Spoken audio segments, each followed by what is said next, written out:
எனக்கு அப்ப வாங்கின கடன் வந்து வட்டி மேல வட்டி வந்து நான் ஒரு பிரின்சிபல், நான் காலேஜுக்கு வந்து ஒரு பிரின்சிபல் என்ன போனா அத்தனை ஸ்டூடெண்ட் வந்து வணக்கம் வைப்பாங்க. ஆனா நான் காலையில சாப்பிடாம போவேன். எனக்கு அவ்வளவு கஷ்டமா இருக்கு, என்னால குடும்பத்தையே ரன் பண்ண முடியல அப்படின்னு சொல்லிட்டு அழுது இருக்காரு நிக்கிதாவை பார்த்து. ஒரு 10 நாளைக்கு முன்னாடி, இந்த சம்பவம் நடக்கிறதுக்கு 10 நாளைக்கு முன்னாடி.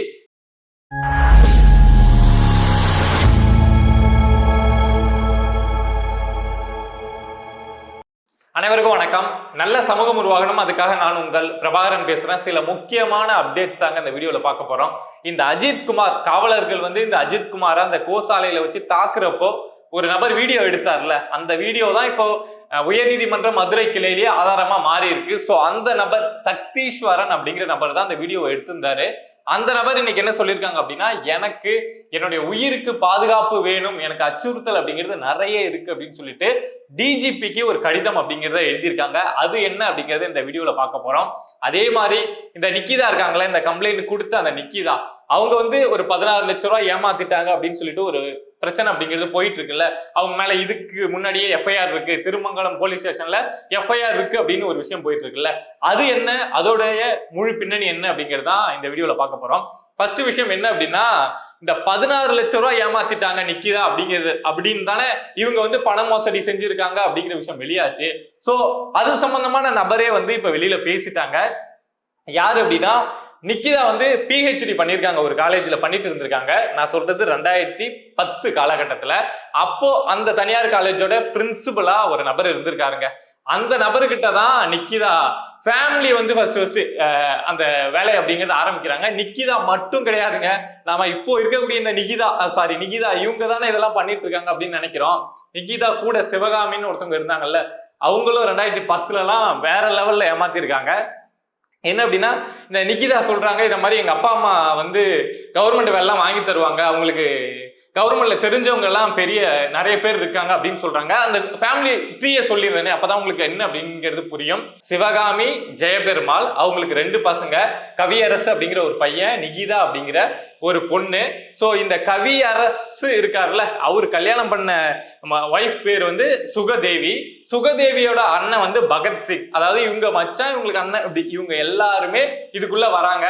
சரிப்பா, இப்ப கவியரசுக்கு திருமணம் ஆகி அவங்களுடைய இது சொல்ற, நிகிதாவுக்கு திருமணம் ஆச்சா, அதை பத்தி ஏன்பா சொல்ல மாட்டேங்கிற அப்படின்னா, அது சம்பந்தமா விசாரிக்கிறப்போ நிகிதாவுக்கு 3 முறை திருமணம் நடந்திருக்கு அப்படிங்கிற விஷயத்த சொல்றாங்க.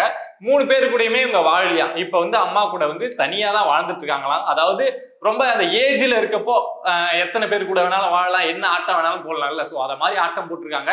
இப்ப வயசானதுக்கு அப்புறம் ஓரம் கட்டப்பட்டு இப்படி இருந்துட்டு இருக்காங்க அப்படின்னு நினைக்கிறேன். நம்ம விசாரிக்கிறப்போ 3 பேர் கூட திருமணம் ஆயிருக்கு அப்படின்னு சொல்றாங்க.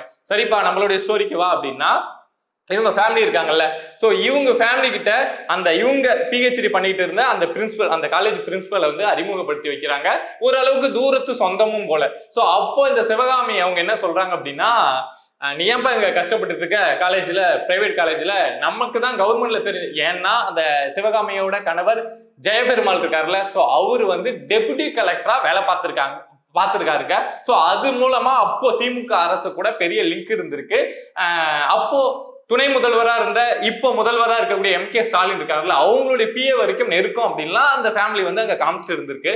சோ அந்த அடிப்படையில நீ ஏன்பா அந்த பிரின்சிபலை பார்த்து, நீ ஏன்பா அப்படி இருக்க, நான் உனக்கு 2 நாள்ல உனக்கு வந்து அரசு வேலையே வாங்கி தரேன் காலேஜ்ல, நீ அங்க போயிட்டு முதுகலை பட்டதாரியாவே ஆயிடலாம். சோ ஒரு 9 லட்சம் மட்டும் செலவாகும், உடனடியா ரெடி பண்ணி எடுத்துட்டு வா அப்படின்னு இந்த சிவகாமி தான் நைட்டு 11:45 மணிக்கு வந்து அப்போ 2010 காலகட்டத்துல போன் பண்ணி இந்த பிரின்சிபல் கிட்ட சொல்றாங்க. சரி, நம்மளுடைய மாணவி இது போக ஏதோ ஒரு வகையில சொந்தமும் இருக்காங்க, நம்பிக்கையான ஒருத்தங்க தானே, சரி கொடுத்தா நமக்கு வேலை கிடைச்சிரும். அவங்க வந்து அந்த பிரின்சிபல் வந்து ரொம்ப கஷ்டப்படுற ஃபேமிலி, நிறைய படிச்சிருக்காரு, ஆனா ஒரு தனியார் காலேஜ்ல வேலை பார்த்தா என்ன சம்பளம் கிடைக்குமோ அதான் கிடைச்சிட்டு இருந்திருக்கு. சரி, நமக்கு ஒரு அரசு வேலை கிடைச்சிருமே அப்படிங்கிற ஒரு ஆர்வத்துல வந்து ஒரு 9 லட்சம் ரூபாய் கடன்லாம் வாங்கிங்க, பணம் கையில எல்லாம் இல்ல, கடன். அதுவும் இப்போ 9 லட்சம் ரூபாங்கிறது கூட கொஞ்சம் சின்னதா தெரியலாம், பட் 2010 யோசிச்சு பாத்தீங்க அப்படின்னா அது எவ்வளவு பெரிய தொகை அப்படின்னு தெரியும். ஒரு 9 லட்சம் ரூபாய கடன் வாங்கியிருக்காரு, வட்டிக்கு கடன் வாங்கியிருக்காரு. அதுல வந்து 10 ரூபா நோட்டு, 100 ரூபா நோட்டு எல்லாமே வந்திருக்கு. பட் இதை கொண்டு போயிட்டு சிவகாமி அவங்களுடைய கணவர் ஜெயபெருமாள் இவங்கள்ட்ட கொடுக்குறப்போ என்ன சொல்றாங்க அப்படின்னா, என்ன 10 ரூபா நோட்லாம் தூக்கிட்டு வந்திருக்க, 100 ரூபா நோட்லாம் தூக்கிட்டு வந்திருக்க, போய் எல்லாத்தையும் மாத்திட்டு வா, 1000 ரூபா நோட்டா 500 ரூபா நோட்டா மாத்திட்டு வா. அப்ப 1000 ரூபா நோட்லாம் இருந்தது, சோ போய் மாத்திட்டு வா, நாங்க இதை கொண்டு போய் கொடுத்தா எங்க ஸ்டேட்டஸ் என்ன ஆகுது அப்படின்னு சொல்லி பேசியிருக்காங்க. இது போக நீ மட்டும் இல்ல, நீ மட்டும் ஏன் கவர்மெண்ட் வேலைக்கு போற, இன்னும் நிறைய பேர் உன் சொந்தக்காரெல்லாம் போட்டோம், யாராவது இருந்தா சொல்லு அப்படின்னு அந்த பிரின்சிபல்கிட்ட சொல்லியிருக்காங்க. அவர் ஒரு அப்பாவி பிரின்சிபல் போல. சோ அந்த பிரின்சிபலுடைய அக்கா பையன், ஒரு பையன் அவங்க அக்கா கிட்ட சொல்லி இந்த மாதிரி உன் பையன் சும்மா தானே இருக்கான், அவனுக்கு வேலை வாங்கி தருவாங்க அப்படின்னு சொல்லிட்டு அந்த பையனுக்கு விஏஓ வேலை வாங்கி தரேன் அப்படின்னு சொல்லிட்டு அங்க ஒரு 7 லட்சம் ரூபாய் அப்படிங்கிறதும் இவங்க கைக்கு போயிருக்கு. அவங்களும் பணத்தை இந்த மாதிரி 100 ரூபா நோட்டெல்லாம் எடுத்துட்டு வரப்போ அப்படிலாம் முடியாது அப்படின்னு சொல்லிட்டு இந்த பணத்தை இவங்க வாங்கியிருக்காங்க. பட் அதுக்கப்புறம் கொஞ்ச நாள் ஆகுது, அவங்க இதா அப்படின்னு இழுக்கடிச்சுட்டே இருக்காங்க. அதுக்கப்புறம் 2011 காலகட்டம் வருது. ஸோ அந்த டைம்ல எலெக்ஷன் வரப்போறதுனால எலெக்ஷன் வரப்போறது, இப்ப எங்களால ஒண்ணுமே பண்ண முடியாது அப்படின்லாம் சொல்லியிருக்காங்க. அதுக்கப்புறம் அங்கங்க தலைமறைவும் ஆயிருக்காங்க. இவங்க பணம் கேட்டு போறாங்க அப்படின்னா வீட்டுல வந்து இருக்கிறது கிடையாது, சரியான ரெஸ்பான்ஸ் கிடைக்கிறது கிடையாது, சில நேரங்கள்ல வந்து தர முடியாது, என்ன பண்ணுவேன் அப்படின்னு சொல்லி மிரட்டுறது. இதுல ராஜாங்கம் அப்படிங்கிற ஒரு நபரும், நான் நேத்தியே சொல்லியிருந்தேன், இந்த 2 பேர் வந்து பணம் கொடுத்தாங்கல்ல, விஏஓ வேலைக்கு ஒருத்தவங்க, இந்த ஆசிரியர் பணிக்கு ஒருத்தவங்க கொடுத்தாங்கல்ல, இவங்களுக்கு முக்கியமான நபர் அப்படின்னா ராஜாங்கம். இவங்க வழியா தான் இந்த பணம் எல்லாமே. ஏன்னா ஒரு நபர் வந்து நேரடியா போய் கொடுத்துட மாட்டாங்கல்ல, ஒரு நபரை வச்சு அப்படிலாம் கொடுப்பாங்கல்ல, அப்படி இருக்கக்கூடிய நபர் ராஜாங்கம். அவருக்கு வந்து வயசு இப்ப 85. ஸோ ஒரு பால் விற்கக்கூடிய வேலை தான் செஞ்சுட்டு இருந்திருக்காரு. அவரும் சேர்ந்துதான் அந்த பணத்தை எல்லாம் ரெடி பண்ணி அப்போ வந்து கொடுத்துருக்காங்க. ஸோ போய் கேட்கிறப்போ இவங்களுடைய நடவடிக்கை மாறினதுக்கு அப்புறம் அவங்க என்ன பண்றாங்க அப்படின்னா, வேற வழியே இல்லாம திருமங்கலம் காவல் நிலையத்துல போயிட்டு கம்ப்ளைண்ட் அப்படிங்கிறத கொடுக்குறாங்க. அந்த கம்ப்ளைண்ட் தான் 2011 இந்த குடும்பத்து மேலே சிவகாமி, ஜெயபெருமாளோட அவங்களுடைய மகன் கவியரசு, மகள் நிக்கிதா, கவியரசோட ஒய்ஃப் ஜெயசுதா அப்படின்னு இவங்க குடும்பத்து மேலேயே அப்போ வந்து எஃப்ஐஆர் அப்படிங்கிறது போடப்பட்டிருக்கு. கைதும் பண்ணியிருக்காங்க. ஒரு 2 நாள் கைது அப்படிங்கிறது பண்ணி உள்ள வச்சுட்டு அதுக்கப்புறம் அவங்கள வந்து வழக்கம் போல ஃப்ரீயா விட்டுட்டாங்க. ஊர் அடிச்சு உலையில போட்டுட்டு ஜாலியா இருக்கிறதுன்னு சொல்லுவாங்கல்ல, அத மாதிரி அங்கங்க நான் வேலை வாங்கி தரேன், அது பண்றேன், இது பண்றேன்னு சொல்லிட்டு பணத்தை வாங்கி வச்சுட்டு ஒட்டுமொத்த குடும்பமுமே ரொம்ப, இவங்களுடைய நிகிதா மட்டும் கிடையாது, நிகிதாவோட அண்ணன், அவங்க அம்மா அப்பா எல்லாருமே இதை மாதிரி வேலையை செஞ்சிருக்காங்க அப்படிங்கிறது தான் இப்ப இருக்கக்கூடிய குற்றச்சாட்டு. அதுக்கு அந்த ஆரிஜின் எங்க தொடங்குது அப்படின்னா, நிகிதாவோட அப்பா வந்து ஜெயபெருமாள் வந்து டெப்யூட்டி கலெக்டரா இருந்திருக்காரு. ஸோ அது வழியா தான் கவர்மெண்ட் கூட லிங்க் ஆயிருக்கு அப்படின்னு சொல்றாங்க. இது போக சிவகாமி இருக்காங்கல்ல, அவங்களும் வந்து ஒரு கவர்மெண்ட் வேலையில தான் இருந்திருக்காங்க.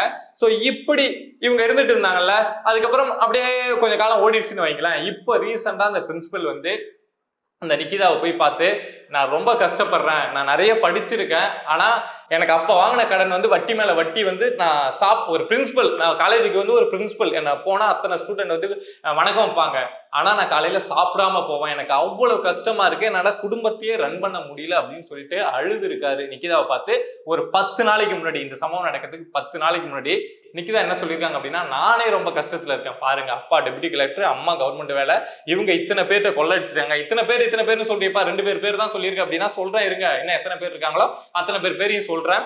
சோ நாங்களே ரொம்ப கஷ்டமா இருக்கோம் அப்படின்னு நிக்கிதா சொல்லியிருக்காங்க. வேற வழியே இல்லாம மனசுக்குள்ள மண்ணை வாரி விடுவாங்கல்ல, அது மாதிரி மண்ணை வாரி விட்டுட்டு அந்த பிரின்சிபல் வந்து திரும்ப வந்திருக்காங்க. இவர் போய் கடைசியா பார்த்தது 10 நாளைக்கு முன்னாடி பார்த்தது வந்து ஆலம்பட்டி அப்படிங்கிற ஊர்ல இருக்கக்கூடிய அவங்க வீட்டுல தான் போய் பார்த்திருக்காரு. அங்க இது சம்பந்தமா விசாரிக்கிறப்ப மட்டுமே எவ்வளவு பேர் நமக்கு தெரிஞ்சுங்க, அபிஷியலா இன்னும் நிறைய பேர் இருப்பாங்க, தெரிஞ்சு மட்டுமே அதே ஆலம்பட்டியை சேர்ந்த முருகேசன் அப்படிங்கிற நபர் வந்து இவங்க கிட்ட பணம் கொடுத்து இத மாதிரி வேலை, அதுக்காக பணம் கொடுத்து ஏமாந்துருக்காரு. இது போக முத்துக்கொடி அப்படிங்கிற ஒரு பெண் வந்து ஏமாந்துருக்காங்க. இது போக பேங்க் எம்ப்ளாய், அதே ஆலம்பட்டி பக்கத்து பகுதியை சேர்ந்த பேங்க் எம்ப்ளாய், ஒரு மாற்றுத்திறனாளி, அவருக்கு அந்த ரிட்டையர்மெண்ட் பெனிஃபிட் அப்படிங்கிறது வரும்ல, அந்த பெனிஃபிட் வந்து கையில வச்சுட்டு இருந்திருக்காரு. மகனுக்கு, நான் உங்க மகனுக்கு வேலை வாங்கி தரேன், நீங்க ஏன் கஷ்டப்படுறீங்க அப்படின்னு சொல்லிட்டு அவங்க கிட்ட இதெல்லாம் அந்த காலகட்டத்திலேயே அந்த பணத்தை எல்லாம் வாங்கி, நான் உங்க மகனுக்கு வேலை வாங்கி தரேன் அப்படின்னு சொல்லிட்டு அந்த பேங்க் எம்ப்ளாய ஏமாத்திருக்காங்க. இது போக நிக்கிதா வந்து காலேஜ்ல ஒர்க் பண்ணிட்டு இருக்காங்க. இப்போ வந்து அவங்க கவர்மெண்ட் காலேஜ்ல ஒர்க் பண்ணிட்டு இருக்காங்க. பின்ன இத்தனை பேரை ஏமாத்துறாங்க ஒரு ஆட்சியை காரணம் காட்டி அப்படின்னா கவர்மெண்ட் வேலை வாங்கியிருக்க மாட்டாங்களா என்ன? கவர்மெண்ட் வேலை வாங்கிட்டு அங்க ஒர்க் பண்ணக்கூடிய ஒரு லேப் அட்டெண்டர் அவங்கள்ட்ட சொல்லி, நீங்க ஏன் கஷ்டப்படுறீங்க, உங்க பசங்களுக்கு நான் வேலை வாங்கி தரேன் அப்படின்னு சொல்லி ஏமாத்திருக்காங்க. என்னப்பா அது இவ்வளவு பெரிய லிஸ்ட் போகுது, மதுரையில மட்டும்தான் இது நடந்திருக்கா அப்படின்னா கிடையாதுங்க. சென்னை, கரூர், கோயம்புத்தூர்னு பல ஏரியாவில் சொல்றாங்க. சென்னையில இருக்கக்கூடிய செந்தில், தனசேகரன் அப்படிங்கிற நபர்கள் கிட்ட எல்லாம் பணம் ஏமாத்திருக்காங்க அப்படின்னு நம்ம இது எல்லாமே 20 லட்சம் 15 லட்சம் இப்படி போயிட்டு பெரிய பெரிய தொகை வரைக்கும் போகுது. 50 லட்சம் 60 லட்சம்லாம் இந்த மாதிரி நான் வேலை வாங்கி தரேன், ஏதாவது ரொம்ப பெரிய போஸ்டிங்கா இருக்கும் போல 50 லட்சம் 60 லட்சத்துக்கு எப்படி ஏமாத்தினாங்க? இல்ல டாக்டர் சீட் வாங்கி தரேன் அப்படின்னு ஏமாத்தினாங்களா?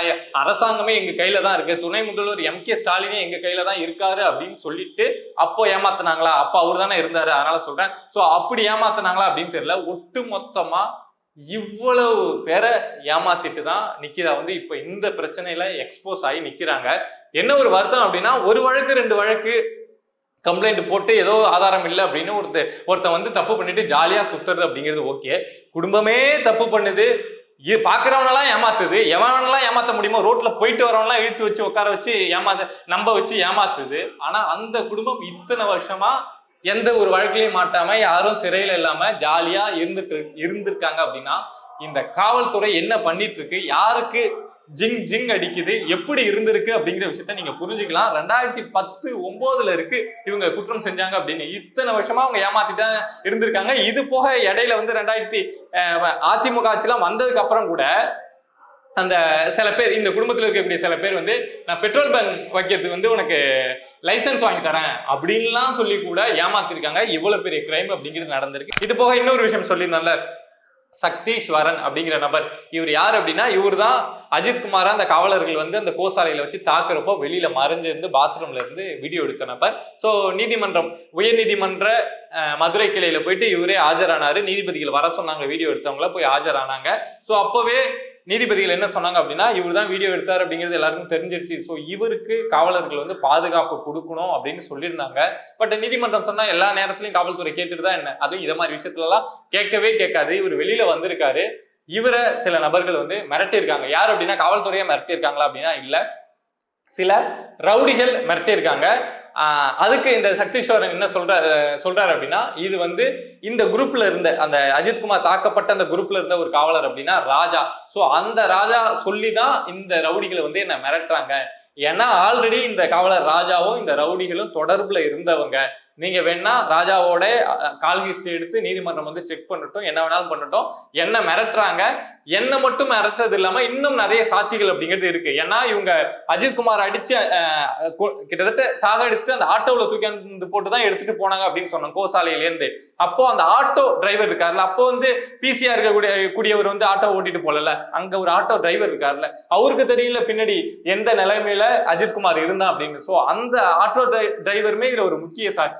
இதே மாதிரி போறப்போ இவங்க கூப்பிட்டுட்டு போறப்போ பார்த்தது, அடிச்சதை பார்த்த சில சாட்சிகளும் இருக்கு. ஆனா அவங்க எல்லாருமே பயந்துட்டு இருந்தாங்க, ரொம்ப பயந்துட்டு இருந்தாங்க. இந்த விஷயத்துல நம்ம பேசினா காவல்துறை நம்மள ஏதாவது பண்ணிடுமோ அப்படின்னு. ஆனா நான் அஜித்குமாருக்காக அந்த வீடியோவை கொடுத்துட்டு நீதிமன்றத்துல பேசினதுக்கு அப்புறமா அவங்க எல்லாருக்குமே ஒரு துணிச்சல் அப்படிங்கிறது வந்தது. அப்பா பரவாயில்லப்பா, சக்தீஸ்வரன் நிக்கிறான், நாமளும் நிற்போம் அப்படின்னு இந்த விஷயத்துல ஒரு நாங்களும் சாட்சியா மாறுறோம், நாங்க சொல்றோம் அப்படிங்கிற அளவுக்கு மாறி வந்தாங்க. ஆனா இப்ப எனக்கு இந்த மிரட்டல் வர்றது அப்படிங்கிறது அவங்களுக்கும் ஒரு அச்சுறுத்தலா மாறி இருக்கு. என்ன கொண்டு போட்டா கூட பிரச்சனை கிடையாது அப்படிங்கிற வார்த்தையை சக்தீஸ்வரன் பதிவு பண்றாருங்க மீடியா முன்னாடி. என்ன கொன்னா கூட பிரச்சனை கிடையாது, நான் நியாயத்தின் பக்கம் நிற்பேன், அஜித்குமாருக்காக நிற்பேன், அது எனக்கு பிரச்சனை கிடையாது. ஆனா இதுல இருக்கக்கூடிய மற்ற சாட்சிகளுக்கும் இந்த மாதிரி பிரச்சனை அப்படிங்கிறது வரும் அப்படிங்கிற விஷயத்த சொல்லிட்டு நீதிமன்றம் எனக்கு பாதுகாப்பு கொடுக்க சொல்லியும் இந்த காவல்துறை கொடுக்கல. சோ நான் டிஜிபிக்கு சங்கர் ஜிவால் அவர்களுக்கு இதை மாதிரி எனக்கு பாதுகாப்பு வேணும் அப்படின்னு சொல்லிட்டு ஒரு கடிதம் போட்டிருக்கேன் அப்படிங்கிற விஷயத்த சொல்லியிருக்காங்க. எவ்வளவு மோசமான விஷயம் பாத்தீங்களா? ஒரு ரவுடி கிட்டே இருந்து எனக்கு பாதுகாப்பு வேணும் அப்படின்னு சொல்லிட்டு ஒரு நபர் போட்டா பரவாயில்ல. இங்க இவர் போடக்கூடிய விஷயம் என்ன அப்படின்னா, காவல்துறை கிட்ட இருந்தே, காவல்துறை அதிகாரிகள் அங்க இருக்கக்கூடிய எந்த காவலரா வேணாலும் இருக்கலாம், சோ அவங்க கிட்ட இருந்தும் அவங்க கூட கனெக்ட்ல இருக்கக்கூடிய ரவுடிகள்கிட்ட இருந்தும் இந்த எனக்கு பாதுகாப்பு வேணும் அப்படிங்கிற விஷயத்த இந்த சக்தீஸ்வரன் போட்டிருக்காரு. சோ அடுத்தடுத்து என்ன நடக்கும் அப்படின்னு தெரியல. இன்னைக்கு மாவட்ட நீதிபதி அவர்கள் நேத்தி ஒரு 11 மணி நேரம் விசாரணை அப்படிங்கிறது திருபுவனம் காவல் நிலையம், அந்த கோயில், அந்த கோசாலை, அந்த இடங்கள்ல எல்லாத்தையுமே விசாரணை அப்படிங்கிறது இன்வெஸ்டிகேஷன் அப்படிங்கிறத பண்ணாங்க. ஸோ அடுத்ததா இன்னைக்கும் இந்த விசாரணை அப்படிங்கிறது தொடங்கியிருக்கு. மாவட்ட நீதிபதிகள் இந்த கேஸ் எடுத்து இன்வெஸ்டிகேஷன் பண்ண ஆரம்பிச்சதுக்கு அப்புறம் எவ்வளவு விஷயங்கள் வெளியில தெரிய வந்திருக்கு அப்படின்னு பாருங்க. நாமளே நம்ம சேனல்ல நிறைய விஷயங்களை எடுத்து பேசிட்டே இருக்கோம், ஒவ்வொரு விஷயங்களா கனெக்ட் பண்ணிக்கிட்டே இருக்கோம்.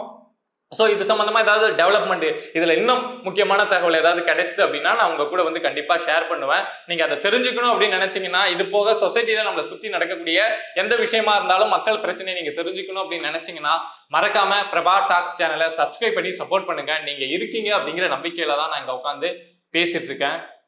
நன்றி.